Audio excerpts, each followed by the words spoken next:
Hello students, welcome back. हमने अपनी पिछली वीडियो में पढ़ा था शारा आकाश के पूर्वार्ध भाग के बारे में। आज हम पढ़ेंगे शारा आकाश के उत्तरार्ध भाग में सुबह, जहाँ पर हम 1 से लेकर 6 दृश्य तक पढ़ेंगे। क्या है? सुबह समर उठा तो वह बहुत प्रसन्न था। उसे लग रहा था कि आज सूरज नई खुशियाँ लेकर आया है। उसे ऐसा लग रहा था कि जिंदगी में पहले ऐसी सुबह कभी आई ही नहीं थी। पहले समर जब भी प्रभा को याद करता था तो उसके हृदय में जो है वह आग लगने लगती थी, परंतु आज जब भी समर को प्रभा की याद आ रही है तो उसके चेहरे पे खुद ब खुद मुस्कान जो है वह आ जा रही है। समर को पोस्ट कार्ड वाली बात याद आती है कि प्रभा ने कहा था कि उसे एक पोस्ट कार्ड चाहिए। वह उसी समय घर से बाहर निकल जाता है दिवाकर के यहाँ। जब समर दिवाकर के यहाँ पहुँचता है तो दिवाकर कहता है कि तुम इतनी सुबह आ गए, 7 बजे ही। तब दिवाकर समर को बताता है कि समर, माता जी का आज मुंह जो है फुला हुआ है कल सिनेमा जाने की बात पर। समर के दिमाग में सिर्फ प्रभा ही चल रही थी। दिवाकर कहता है कि मेरे चचेरे भाई आने वाले हैं। समर और दिवाकर के बीच संस्कृति को लेकर बात होती है। समर यहाँ पर दिवाकर को समझाता है कि रहन सहन, वस्त्रों या विचारों की एक संस्कृति होती है। हम लोग अपनी संस्कृति का अध्ययन नहीं करते हैं। फिर समर को याद आता है कि उसे प्रभा के साथ जो अशिष्ट व्यवहार किया था, जो समर ने प्रभा को थप्पड़ मारा था, वह बात जो है उसको याद आ जाती है।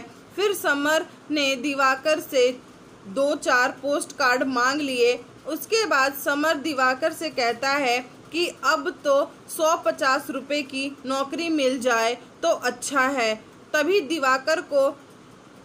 समर दिवाकर को बताता है कि प्रभा आ गई है। उसके बाद जब समर घर जाता है तो बाबूजी गुस्सा होते हैं, तो समर उन्हें बताता है कि वह दिवाकर के यहाँ गया था नौकरी की बात करने। उसके बाद बाबूजी का गुस्सा जो है वह थोड़ा शांत हो जाता है। समर खाना खाने लगता है। तभी उसे अचानक दिखता है कि प्रभा की धोती जो है वह फटी हुई है। फिर वह सोचता है कि मैंने कभी यह सब चीज़ें क्यों नहीं सोची कि प्रभा को भी किसी चीज़ की ज़रूरत होती होगी। भाभी के पास तो 2-4-6 धोती तो ज़रूर ही है। उन्होंने भी कभी ये नहीं देखा कि यह बेचारी सारा दिन काम करती रहती है, कि इसको भी तो किसी चीज़ की ज़रूरत होगी।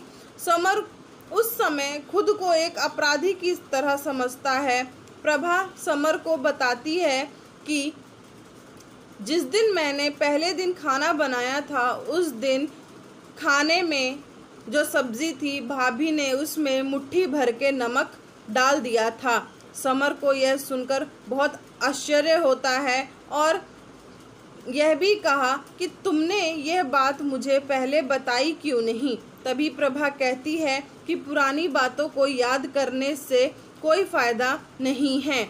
समर फिर भी प्रभा से पूछता है कि अम्मा, भाभी तुमसे क्यों नाराज़ रहती हैं? तो प्रभा कहती है कि मैं दहेज नहीं लेकर आई थी, इसलिए अम्मा मुझसे जो है नाराज़ रहती है, और भाभी अम्मा जी के कान भरती है, मेरे खिलाफ बुरा भला कहती है, इसलिए अम्मा जो है वह नाराज़ रहती है।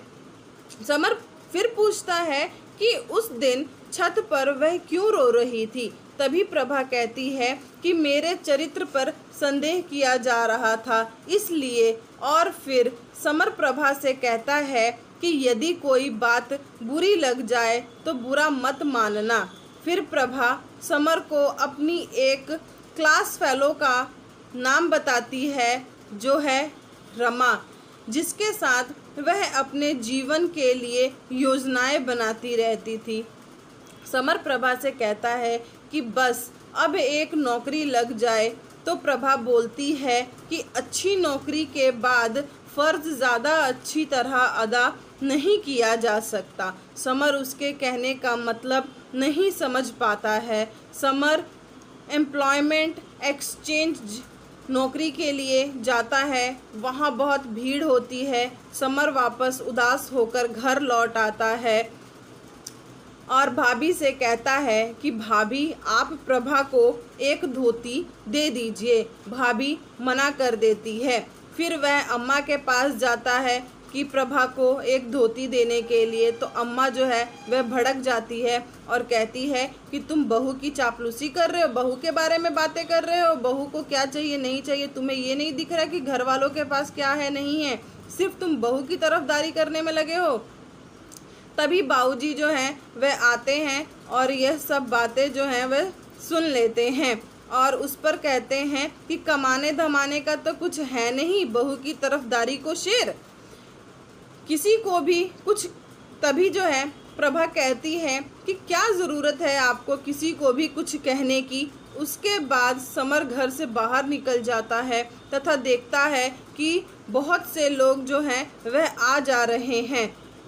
तभी उसी के सामने एक व्यक्ति आ जाता है तथा वह कहता है कि यहाँ क्लर्कों की भर्ती हो रही है। यह सुनकर समर दिवाकर के घर जाता है तथा उससे कहता है कि अगर अच्छी नौकरी चाहिए तो पहले डिग्री होनी ज़रूरी है। उधर रमा की चिट्ठी आई थी जोधपुर से, तो प्रभा बहुत खुश थी। जब समर घर आया तो प्रभा ने समर को बताया कि प्रभा की चिट्ठी आई है। समर नौकरी को लेकर बहुत परेशान था। तब प्रभा बोलती है कि आप खूब पढ़ें, एमए करें। समर कहता है कि घर में पैसों की तंगी है जिस वजह से वह आगे की पढ़ाई नहीं कर पा रहा है। प्रभा समर को हौसला देती है और फिर समर जो है अगले दिन दिवाकर के घर जाता है। तो दिवाकर समर को कहता है कि मेरे चचेरे भाई आए हुए हैं जिनका नाम है शिरीष। वह अपनी बहन का इलाज करवाने के लिए यहाँ आए हैं। उसे हिस्टीरिया का दौरा पड़ता है, उसे मेंटल हॉस्पिटल में भर्ती कराना है। उसके पति जो हैं वह पति और ससुराल वालों को लेकर इतनी ज़्यादा परेशान हो गई है कि उसे मेंटल हॉस्पिटल में भर्ती करना पड़ेगा। उसके बाद शिरीष भाई साहब जो हैं दिवाकर और समर को अपनी जीवन की सारी बातें जो हैं बताते हैं तथा वह यह भी बताते हैं कि सरकारें हिंद में 150 रुपये में क्लर्क हैं। समर ने दिवाकर से कहा कि उसे भी कहीं नौकरी दिलवा दें। तुम अपने शिरीष भाई साहब से बात करो कि उसे भी वह कहीं नौकरी दिलवा दें। सांझ हो गई थी, चारों तरफ हलचल थी। वहीं घर पर अमर ने रोटियों में घी कम लगने के कारण प्रभा से अनबन हो रही थी। तभी जो है अमर कहता है कि समर भैया को आप रोटी में घी लगाकर देती हो और उसे नहीं। इस पर समर जो है वह सारी बातें सुनता है और पीछे से अमर को लात मारता है। अमर जो है खाना पटक कर बाहर चला जाता है और ज़ोर ज़ोर से रोने लगता है। अम्मा अमर की तरफदारी करती है। अमर और समर के बीच में तन जाती है जिस पर अम्मा जो है रोने लगती है। समर अम्मा को बहुत कुछ सुनाता है और जितनी भी बातें जो हैं जो प्रभा के बारे में होती हैं वह सारी बातें अम्मा को वह याद दिलाता है और उसके बाद जो है घर से बाहर चला जाता है और रात को फिर 10 बजे घर आता है। अप्रैल का महीना था, बहुत गर्मी पड़ रही थी जिस वजह से घर के सभी लोग जो हैं वह छत पर सो रहे थे। समर गुस्से में अपनी कोठरी में आता है। फिर प्रभा उसके पास जाकर कहती है खाना खाने को। तो समर प्रभा से पूछता है क्या तुमने खाना खाया? तो प्रभा जो है कहती है कि नहीं। उसके बाद समर जो है वह रोने लगता है और कहता है कि बताओ प्रभा हम क्या करें, कहाँ चले। अगले दिन दिवाकर समर को कहता है कि एक नौकरी है पर दूसरे छोड़ पर, जहाँ तुम रहते हो वहाँ से दूसरे छोड़ पर एक नौकरी तो है, पर शर्त क्या है कि तुम्हें 3rd ईयर में दाखिला लेना होगा तभी तुम्हें ये नौकरी जो है मिलेगी। वह नौकरी क्या थी? एक प्रेस में प्रूफ रीडिंग का काम है। सुबह 5 बजे से 11 बजे तक का टाइम है और 75 रुपये महीना जो है वह तुमको मिलेगा। समर ने हाँ कह दिया नौकरी के लिए। प्रभा ने जब यह सुना तो वह बहुत खुश हुई। दिवाकर ने समर को यह भी बताया कि तुम 4:30 बजे से 4:45 बजे के बीच में जो है एक गाड़ी जाती है जो कि सीधा प्रेस को जाती है। समर ने प्रभा के लिए इसी खुशी के मारे धोती खरीदी।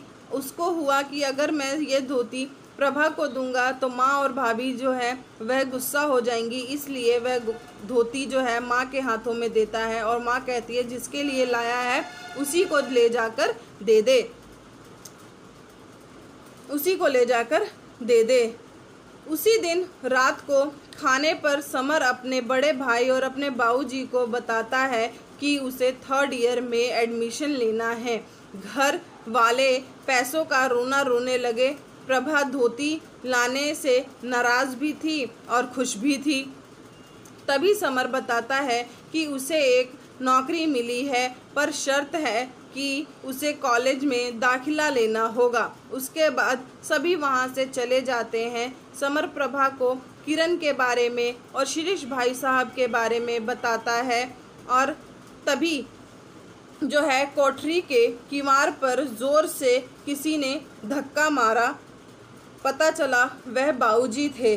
तभी वह चिल्ला पड़े, जवानी हमें भी आई थी, पर ऐसी नहीं कि न दिन देखो न रात, जब देखो बहू को लिए पड़े रहते हो।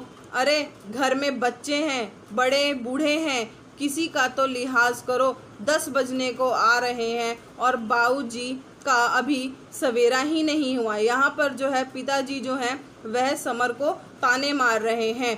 बाबूजी अपना आलाप समाप्त करके बाहर चले गए। तब प्रभा जो है धीरे से निकलकर नीचे आ गई, क्योंकि उस समय प्रभा और समर को जो है समय का ध्यान ही नहीं रहा बात करने में कि हाँ समय कितना हो गया है, जिस पर जो है घर वाले जो है वह चिल्ला उठे थे। ये था उत्तरार्ध भाग का जो सुबह है उसका 1 से लेकर 6 दृश्य।